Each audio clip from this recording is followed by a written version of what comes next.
Guess what? Just like Die Hard, Gremlins is definitely a Christmas movie.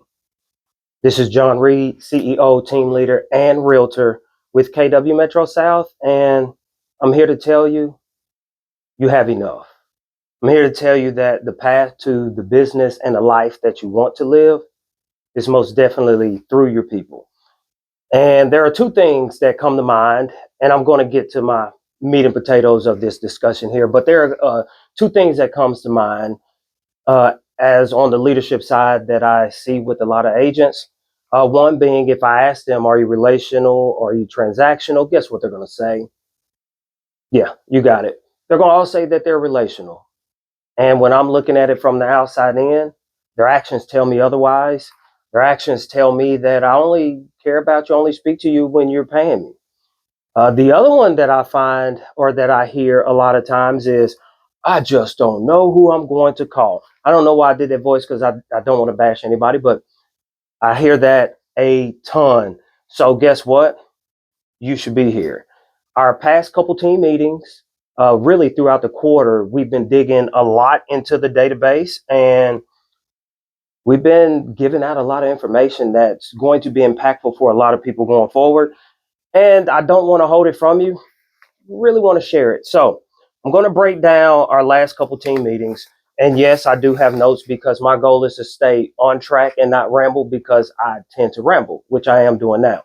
So let's get right to it.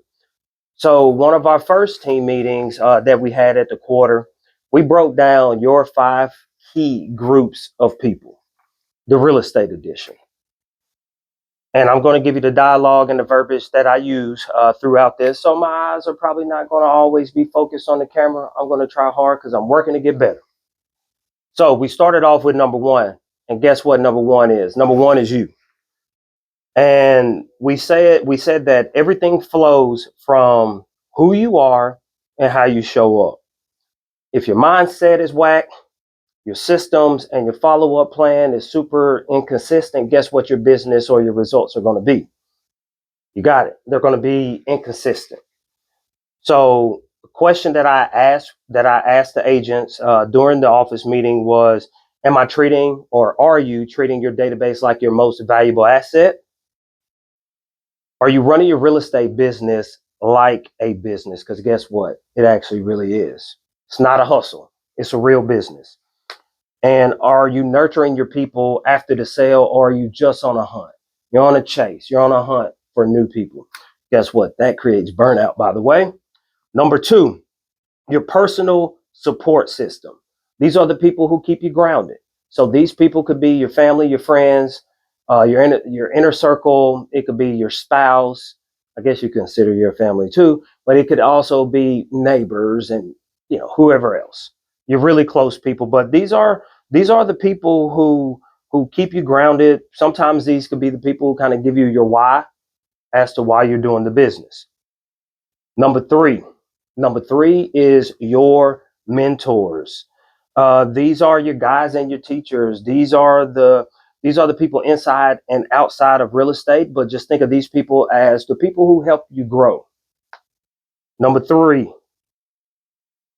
No, I said number three. Number four. Number four, I titled this "The People You Create Wealth For." So these are, and well, let me kind of go off course. When I say the people you create wealth for, that kind of puts a different sense of pride in the job or the role that you have in people's lives. So the people you create wealth for could be your VIPs, and as well could be your core advocates. VIPs can consist of past clients, but as well your core advocates can consist of people who have never done business with you, but anytime somebody mentions real estate, they do shout your name. And there are several reasons why people haven't done business with you, but still also refer people. So these are the people you're gonna always constantly love on. And I like to think of these people. It should probably be about 20 to 25 people in that group. If you don't have that many people in the group, guess what? We need to grow it. And there are specific activities that can help you grow it, but that's for another team meeting or another session. And the last group, number five. These are your professional allies. I also like to call them my preferred, vendor list, or they're basically preferred people that they're really going to make you look good. Your clients have a goal in mind, they want and they need something. These are the people who are going to do the job well, and they're going to support your clients reaching their goals, and then they as well are going to make you look good at the same time. So preferred partner list or your professional allies. So to kind of sum up this team meeting, or to wrap up this team meeting or office meeting, the takeaways would be, for one, you need people more than they need you. So your 5 key groups starts with you, your mindset, and your habits. The next one, your personal support system. These are the people who keep you grounded. Your mentors, those are the people who help grow you, your mentors and role models. Your VIPs and your client and your past clients, these are the people you serve. You have to do any and everything that you can possible to actually serve these people. And your professional allies. Your professional allies are going to be the people that help your clients reach a goal and make you look good at the same time. So that kind of summed up one of our meetings. And as I was going through it, you could see the stares and the looks on people's faces. So that kind of prompted us to, okay, what can we do next? The next step was, let's help people break down the database. What I find is that when we help people break down their database or group them, it tends to kind of simplify. And then as well, you could set up different follow-up actions based on where they fall within the group. So guess what? The easiest is not going to be 1, 2, 3. It's actually going to be A, B, C. And I like to think of them as almost movie stars. You have your A-listers, your B-listers, and your C-listers. And your database or your clientele should pretty much be identical almost. So, and I do have a sheet in my hand, by the way. It actually breaks it down. So we ask these questions on the sheet, and they're filling it out as we're kind of going through the dialogue, because I like for people to see what they're writing, and I like for them to keep it and then as well go back to it after the team meeting or a couple days later. So kind of recap. So for your A-listers, B, C, what defines somebody as an A, B, or C? And then as well, who belongs in this category? Guess what we did the previous office meeting that we just broke down your key groups of people? Guess what? Those are your A's. Those are the people that you're supposed to be getting with and speaking to when your heart compels you to. Same thing for your B's and your C's. What defines somebody as a B, and who or what groups of people belong in that particular category? So then to the next section. If we're going to put people in groups, and if they're going to want to be in the groups, what do they get? Right? What in terms of touches now? What do they get? What do they get? Touches, gifts, events, invites, emails, whatever it may be. But what is the value that each one of those groups gets, right? What is the benefits that you're going to offer?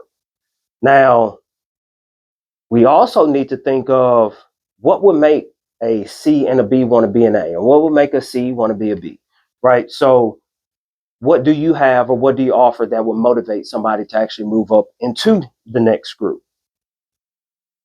Now, the next one to think of is the frequency of contact.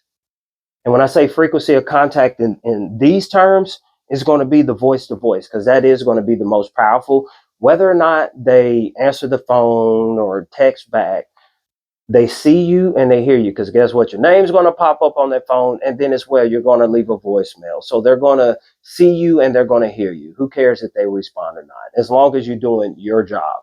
So how often for each one of these groups are you going to have some sort of voice-to-voice contact? So for your A's, how often are we going to be speaking to our A's, right? Per month, per quarter, per year. Same thing with B's and C's. Now, because a lot of times people are like, well, I don't know what I'm going to say. I don't want to be salesy, which y'all can correct me. I've looked it up. I can't find salesy in an actual dictionary. I'm sure you can if you Google it. But guess what? It may be in the Urban Dictionary. Who knows? But most people will tell me, John, I don't want to sound salesy. So what kind of ways can help us not be salesy? Guess what? We need more information from our people. So the next section was, what do we need for a profile completion. When I say profile, each particular person in your database or your CRM, they all have a profile.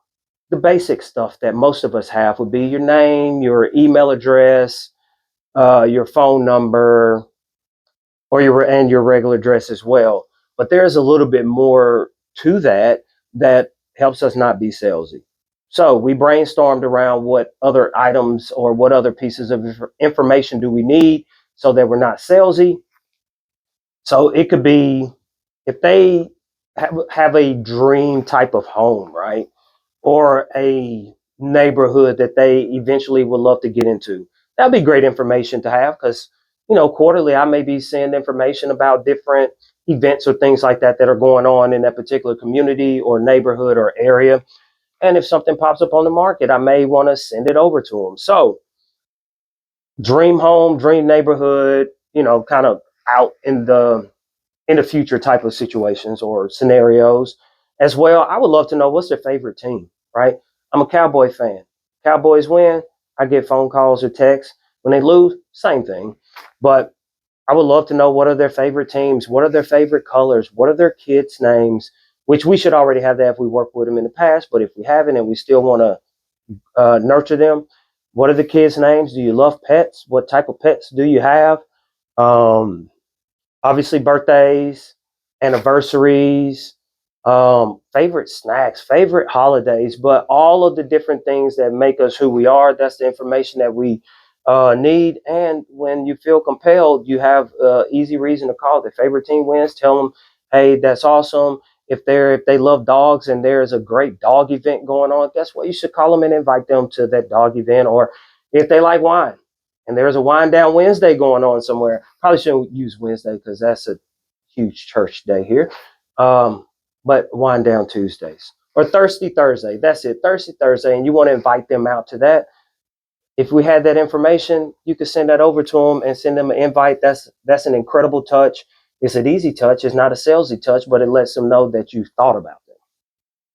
And then the last section from this meeting was, what ways are we going to show up and serve these people? Are there different charities? Are there different events?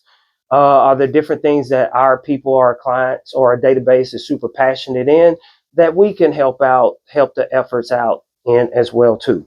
So that kind of wrapped up our office meeting. If you do want more of this information or at least these sheets so you can kind of work through the exercise, please comment below, help or team meeting info or whatever you want. You just comment, I'll reach out to you. And guess what? I'm about to go to Nana's Closet today, which one of our agents set up. She's super passionate about it, but she's bringing the shopping experience to the nursing home since they can't leave. We're accepting donations, and they told me to dress up festive, so that's why I have Gizmo on today. He's not a gremlin as of yet, but anyways, this is team meetings, I call them team meetings because the office is our team. But our team meetings are on Tuesdays at 10 a.m. We know what we're going to discuss a month in advance because we do canvas kind of what our agents need in their business to help propel them or take them to the next level or the level that they want to obtain. So happy hump day. This is John Reed, CEO, team leader, and realtor with KW Metro South. You should be here. Happy Wednesday. Happy selling. Happy holidays. Peace.